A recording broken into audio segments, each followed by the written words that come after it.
before he can do his work. There are such men, and in the end, unless they obtain enough mental and moral hardiness to lift them out of their soft reliance on feeling, they are failures.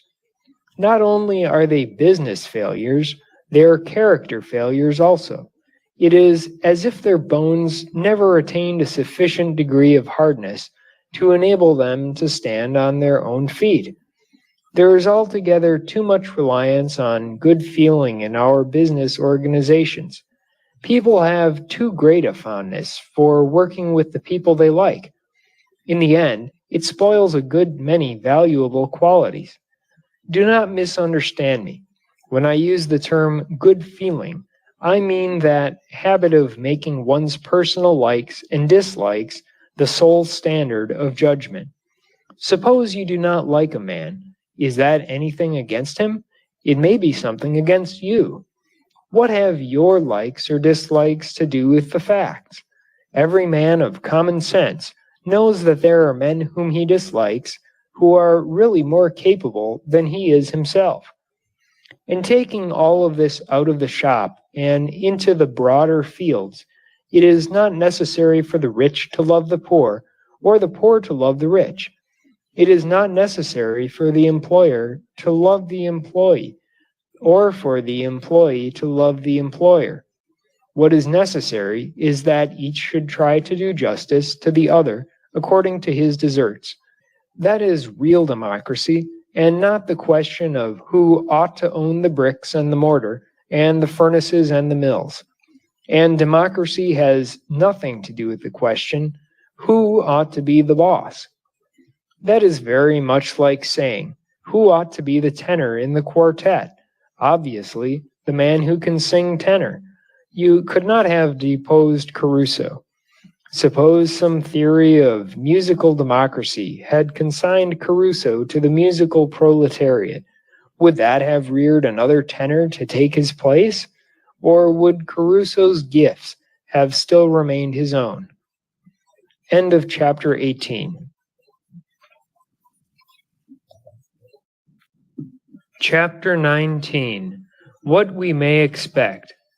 We are, unless I do not read the signs aright, in the midst of a change. It is going on all about us, slowly and scarcely observed, but with a firm surety. We are gradually learning to relate cause and effect. A great deal of that which we call disturbance, a great deal of the upset in what we have seemed to be established institutions, is really but the surface indication of something approaching a regeneration. The public point of view is changing, and we really need only a somewhat different point of view to make the very bad system of the past into a very good system of the future. We are displacing that peculiar virtue which used to be admired as hard-headedness, and which was really only wooden-headedness, with intelligence, and also we are getting rid of mushy sentimentalism. The first confused hardness with progress. The second confused softness with progress. We are getting a better view of the realities, and are beginning to know that we have already in the world all things needful for the fullest kind of a life, and that we shall use them better once we learn what they are and what they mean.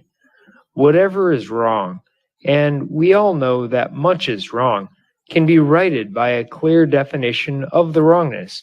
We have been looking so much at one another, at what one has and another lacks, and we have made a personal affair out of something that is too big for personalities.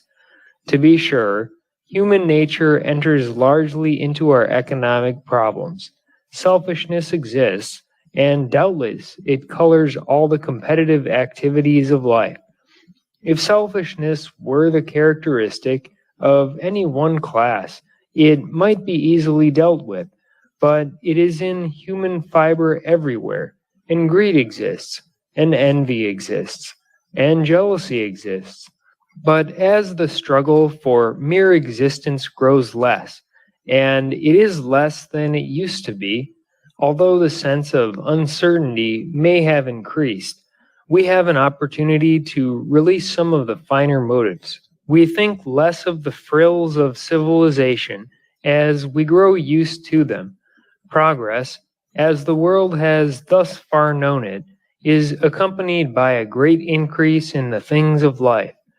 There is more gear, more raw material in the average American backyard than the whole domain of an African king.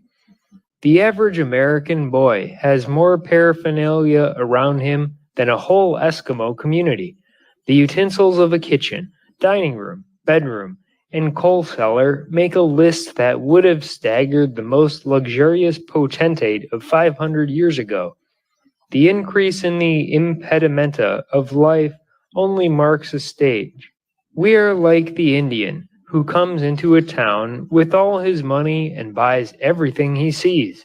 There is no adequate realization of the large proportion of the labor and material of industry that is used in furnishing the world with its trumpery and trinkets, which are made only to be sold, and are bought merely to be owned, that perform no service in the world, and are at last mere rubbish, as at first they were mere waste. Humanity is advancing out of its trinket-making stage, and industry is coming down to meet the world's needs. And thus we may expect further advancement toward that life which many now see, but which the present good enough stage hinders our attaining. And we are growing out of this worship of material possessions. It is no longer a distinction to be rich. As a matter of fact, to be rich is no longer a common ambition. People do not care for money as they once did. Certainly, they do not stand in awe of it, nor of him who possesses it. What we accumulate by way of useless surplus does us no honor. It takes only a moment's thought to see that, as far as individual personal advantage is concerned, vast accumulations of money mean nothing. A human being is a human being, and is nourished by the same amount and quality of food, is warmed by the same weight of clothing, whether he be rich or poor, and no one can inhabit more than one room at a time. But if one has visions of service, if one has vast plans which no ordinary resources could possibly realize, if one has a life ambition to make the industrial desert bloom like the rose, and the workaday life suddenly blossom into fresh and enthusiastic human motives of higher character and efficiency, then one sees in large sums of money what the farmer sees in his seed corn, the beginning of new and richer harvests, whose benefits can no more be selfishly confined than can the sun's rays. There are two fools in this world. One is the millionaire, who thinks that by hoarding money he can somehow accumulate real power, and the other is the penniless reformer, who thinks that if only he can take the money from one class and give it to another, all the world's ills will be cured. They are both on the wrong track. They might as well try to corner all the checkers or all the dominoes of the world under the delusion that they are thereby cornering great quantities of skill. Some of the most successful money makers of our times have never added one pennyworth to the wealth of men. Does a card player add to the wealth of the world? If we all created wealth up to the limits, the easy limits of our creative capacity, then it would simply be a case of there being enough for everybody, and everybody getting enough. Any real scarcity of the necessaries of life in the world, not a fictitious scarcity caused by the lack of clinking metallic discs in one's purse, is due only to lack of production, and lack of production is due only too often to lack of knowledge of how and what to produce. This much we must believe as a starting point, that the earth produces, or is capable of producing, enough to give decent sustenance to everyone, not of food alone, but of everything else we need. For everything is produced from the earth. that it is possible for labor, production, distribution, and reward to be so organized as to make certain that those who contribute shall receive shares determined by an exact justice. That regardless of the frailties of human nature, our economic system can be so adjusted that selfishness, although perhaps not abolished, can be robbed of power to work serious economic injustice. The business of life is easy or hard according to the skill or the lack of a skill displayed in production and distribution. It has been thought that business existed for profit. That is wrong. Business exists for service. It is a profession and must have recognized professional ethics, to violate which declasses a man. Business needs more of the professional spirit. The professional spirit seeks professional integrity from pride, not from compulsion. The professional spirit detects its own violations and penalizes them. Business will someday become clean. A machine that stops every little while is an imperfect machine, and its imperfection is within itself. A body that falls sick every little while is a diseased body, and its disease is within itself. So with business.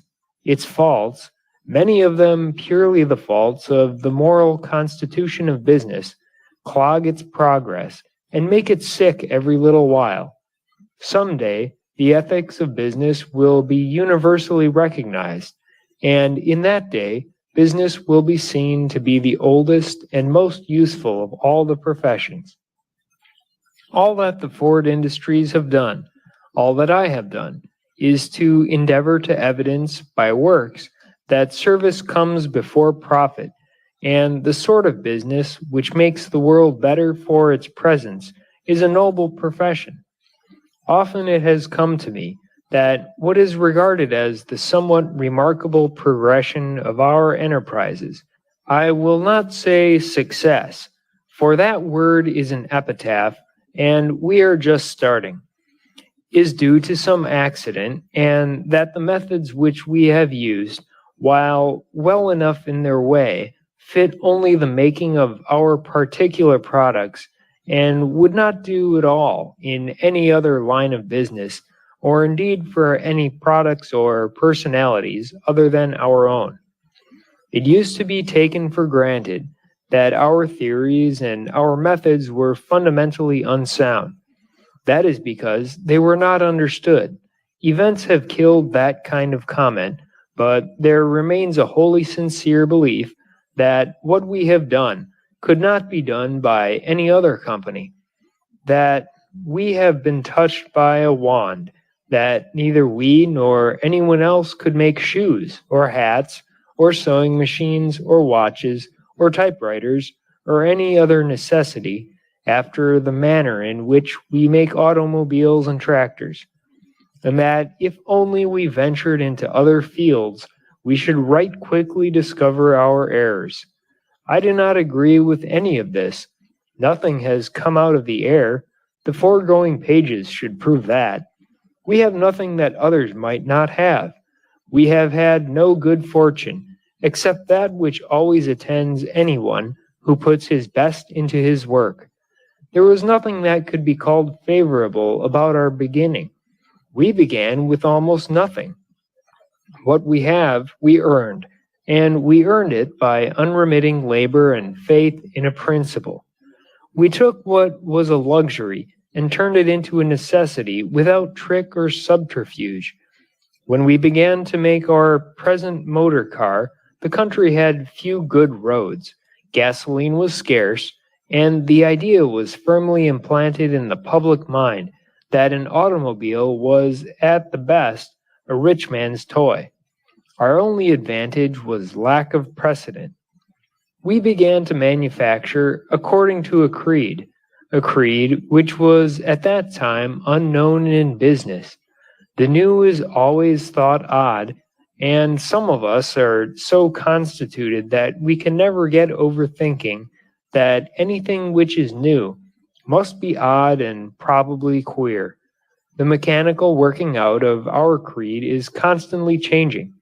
We're continually finding new and better ways of putting it into practice, but we have not found it necessary to alter the principles, and I cannot imagine how it might ever be necessary to alter them, because I hold that they are absolutely universal and must lead to a better and wider life for all. If I did not think so, I would not keep working, for the money that I make is inconsequent. Money is useful only as it serves to forward by practical example the principle that business is justified only as it serves, that it must always give more to the community than it takes away, and that unless everybody benefits by the existence of a business, then that business should not exist. I have proved this with automobiles and tractors. I intend to prove it with railways and public service corporations, not for my personal satisfaction and not for the money that may be earned. It is perfectly impossible, applying these principles, to avoid making a much larger profit than if profit were the main object. I want to prove it so that all of us may have more, and that all of us may live better by increasing the service rendered by all businesses. Poverty cannot be abolished by formula. It can be abolished only by hard and intelligent work. We are, in effect, an experimental station to prove a principle. That we do make money is only further proof that we are right. For that is a species of argument that establishes itself without words. In the first chapter was set forth the creed.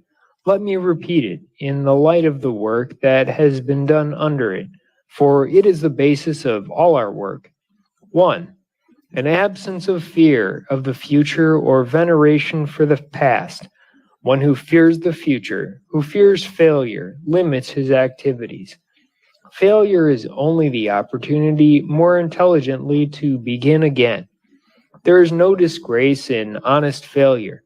There is disgrace in fearing to fail. What is past is useful only as it suggests ways and means for progress. 2. A disregard of competition. Whoever does a thing best ought to be the one to do it. It is criminal to try to get business away from another man. Criminal because one is then trying to lower for personal gain the conditions of one's fellow men, to rule by force instead of by intelligence. 3. The putting of service before profit. Without a profit, business cannot extend. There is nothing inherently wrong about making a profit. Well-conducted business enterprises cannot fail to return a profit, but profit must and inevitably will come as a reward for good service. It cannot be the basis. It must be the result of service. 4. Manufacturing is not buying low and selling high. It is the process of buying materials fairly and, with the smallest possible addition of cost, transforming those materials into a consumable product and distributing it to the consumer. Gambling, speculating, and sharp dealing tend only to clog this progression. We must have production, but it is the spirit behind it that counts most. That kind of production, which is a service, inevitably follows a real desire to be of service. The various wholly artificial rules set up for finance and industry, and which pass as laws, break down with such frequency as to prove that they are not even good guesses. The basis of all economic reasoning is the earth and its products. To make the yield of the earth, in all its forms, large enough and dependable enough to serve as the basis for real life, the life which is more than eating and sleeping, is the highest service. That is the real foundation for an economic system.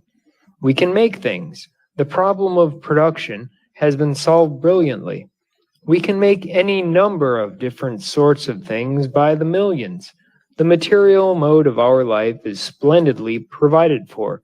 There are enough processes and improvements now pigeonholed and awaiting application to bring the physical side to life to almost millennial completeness. But we are too wrapped up in the things we are doing. We are not enough concerned with the reasons why we do them.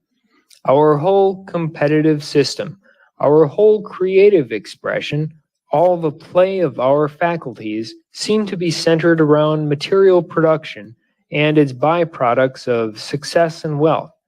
There is, for instance, a feeling that personal or group benefit can be had at the expense of other persons or groups. There is nothing to be gained by crushing anyone. If the farmer's bloc should crush the manufacturers, would the farmers be better off? If the manufacturer's bloc should crush the farmers, would the manufacturers be better off? Could capital gain by crushing labor, or labor by crushing capital? Or does a man in business gain by crushing a competitor? No, destructive competition benefits no one. The kind of competition which results in the defeat of the many and the overlordship of the ruthless few must go. Destructive competition lacks the qualities out of which progress comes. Progress comes from a generous form of rivalry. Bad competition is personal. It works for the aggrandizement of some individual or group. It is a sort of warfare. It is inspired by a desire to get someone. It is wholly selfish.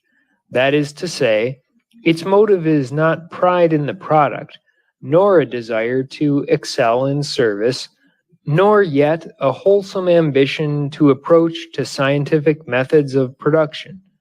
It is moved simply by the desire to crowd out others and monopolize the market for the sake of the money returns. That being accomplished, it always substitutes a product of inferior quality. Freeing ourselves from the petty sort of destructive competition frees us from many set notions. We are too closely tied to old methods and single one-way uses. We need more mobility. We have been using certain things just one way. We have been sending certain goods through only one channel. And when that use is slack, or that channel is stopped, business stops too, and all the sorry consequences of depression set in. Take corn, for example. There are millions upon millions of bushels of corn stored in the United States with no visible outlet. A certain amount of corn is used as food for man and beast, but not all of it. In pre-prohibition days, a certain amount of corn went into the making of liquor, which was not a very good use for good corn. But through a long course of years, corn followed those two channels, and when one of them stopped, the stocks of corn began to pile up. It is the money fiction that usually retards the movement of stocks. But even if money were plentiful, we could not possibly consume the stores of food which we sometimes possess. If foodstuffs become too plentiful to be consumed as food, why not find other uses for them? Why use corn only for hogs and distilleries? Why sit down and bemoan the terrible disaster that has befallen the corn market? Is there no use for corn besides the making of pork or the making of whiskey? Surely there must be. There should be so many uses for corn that the only important uses could ever be fully served. There ought always be enough channels open to permit corn to be used without waste. Once upon a time, the farmers burned corn as fuel. Corn was plentiful and coal was scarce. That was a crude way to dispose of corn, but it contained the germ of an idea. There is fuel in corn. Oil and fuel alcohol are obtainable from corn, and it is high time that someone was opening up this new use so that the stored up corn crops may be moved. Why have only one string to our bow? Why not two? If one breaks, there is the other. If the hog business slackens, why should not the farmer turn his corn into tractor fuel? We need more diversity all round. The four-track system everywhere would not be a bad idea. We have a single-track money system. It is a mighty fine system for those who own it. It is a perfect system for the interest collecting, credit controlling financiers who literally own the commodity called money and who literally own the machinery by which money is made and used. Let them keep their system if they like it, but the people are finding out that it is a poor system for what we call hard times, because it ties up the line and stops traffic. If there are special protections for the interests, there ought also to be special protections for the plain people.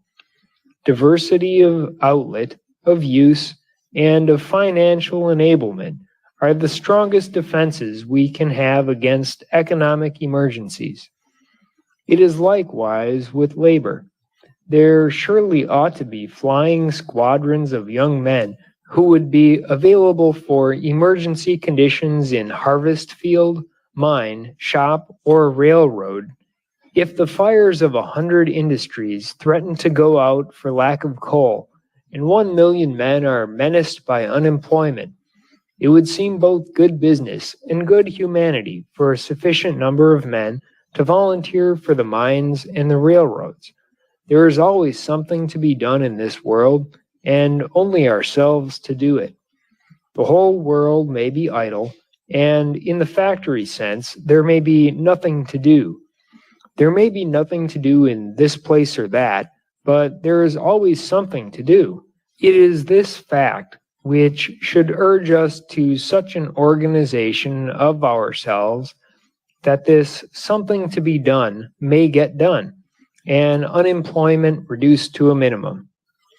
Every advance begins in a small way and with the individual. The mass can be no better than the sum of the individuals. Advancement begins with the man himself. When he advances from half interest to strength of purpose, when he advances from hesitancy to decisive directness, when he advances from immaturity to maturity of judgment, when he advances from apprenticeship to mastery, when he advances from a mere dilettante at labor to a worker who finds a genuine joy in work, and when he advances from an eye server to one who can be entrusted to do his work without oversight and without prodding, why, then the world advances. The advance is not easy. We live in flabby times, when men are being taught that everything ought to be easy. Work that amounts to anything will never be easy. And the higher you go in the scale of responsibility, the harder becomes the job. Ease has its place, of course. Every man who works ought to have sufficient leisure. The man who works hard should have his easy chair, his comfortable fireside, his pleasant surroundings. These are his by right. But no one deserves ease until after his work is done. It will never be possible to put upholstered ease into work. Some work is needlessly hard. It can be lightened by proper management. Every device ought to be employed to leave a man free to do a man's work. Flesh and blood should not be made to bear burdens that steel can bear. But even when the best is done, work still remains work, and any man who puts himself into his job will feel that it is work. And there cannot be much picking and choosing. The appointed task may be less than was expected. A man's real work is not always what he would have chosen to do. A man's real work is what he is chosen to do. Just now, there are more menial jobs than there will be in the future. And as long as there are menial jobs, someone will have to do them. But there is no reason why a man should be penalized because his job is menial. There is one thing that can be said about menial jobs that cannot be said about a great many so-called more responsible jobs, and that is, they are useful, and they are respectable, and they are honest. The time has come when drudgery must be taken out of labor. It is not work that men object to, but the element of drudgery. We must drive out drudgery wherever we find it. We shall never be wholly civilized until we remove the treadmill from the daily job. Invention is doing this in some degree now. We have succeeded to a very great extent in relieving men of the heavier and more onerous jobs that used to sap their strength. But even when lightening the heavier labor, we have not yet succeeded in removing monotony. That is another field that beckons us, the abolition of monotony, and in trying to accomplish that, we shall doubtless discover other changes that will have to be made in our system. The opportunity to work is now greater than ever it was. The opportunity to advance is greater. It is true that the young man who enters industry today enters a very different system from that in which the young man of 25 years ago began his career. The system has been tightened up. There is less play or friction in it. Fewer matters are left to the haphazard will of the individual. The modern worker finds himself part of an organization which apparently leaves him little initiative. Yet, with all this, it is not true that men are mere machines. It is not true that opportunity has been lost in organization. If the young man will liberate himself from these ideas and regard the system as it is, he will find that what he thought was a barrier is really an aid. Factory organization is not a device to prevent the expansion of ability, but a device to reduce the waste and losses due to mediocrity. It is not a device to hinder the ambitious, clear-headed man from doing his best, but a device to prevent the don't care sort of individual from doing his worst. That is to say, when laziness, carelessness, slothfulness, and lack interest are allowed to have their own way, everybody suffers. The factory cannot prosper and therefore cannot pay living wages. When an organization makes it necessary for the don't care class to do better than they naturally would, it is for their benefit. They are better physically, mentally, and financially. What wages should we be able to pay if we trusted a large don't care class to their own methods and gait of production? If the factory system, which brought mediocrity up to a higher standard, operated also to keep ability down to a lower standard, it would be a very bad system indeed. But a system, even a perfect one, must have able individuals to operate it. No system operates itself, and the modern system needs more brains for its operation than did the old. More brains are needed today than ever before, although perhaps they are not needed in the same place as they once were. It is just like power. Formerly, every machine was run by foot power. The power was right at the machine. But nowadays, we have moved the power back, concentrated it in the powerhouse. Thus also, we have made it unnecessary for the highest types of mental ability to be engaged in every operation in the factory. The better brains are in the mental power plant. Every business that is growing is at the same time creating new places for capable men. It cannot help but do so. This does not mean that new openings come every day and in groups. Not at all. They come only after hard work. It is the fellow who can stand the gaff of routine and still keep himself alive and alert who finally gets into direction. It is not sensational brilliance that one seeks in business, but sound, substantial dependability. Big enterprises, of necessity, move slowly and cautiously. The young man with ambition ought to take a long look ahead and leave an ample margin of time for things to happen. A great many things are going to change. We shall learn to be masters rather than servants of nature. With all our fancied skill, we still depend largely on natural resources and think that they cannot be displaced. We dig coal and ore and cut down trees. We use the coal and the ore and they are gone. The trees cannot be replaced within a lifetime. We shall someday harness the heat that is all about us and no longer depend on coal. We may now create heat through electricity generated by water power. We shall improve on that method. As chemistry advances, I feel quite certain that a method will be found to transform growing things into substances that will endure better than the metals.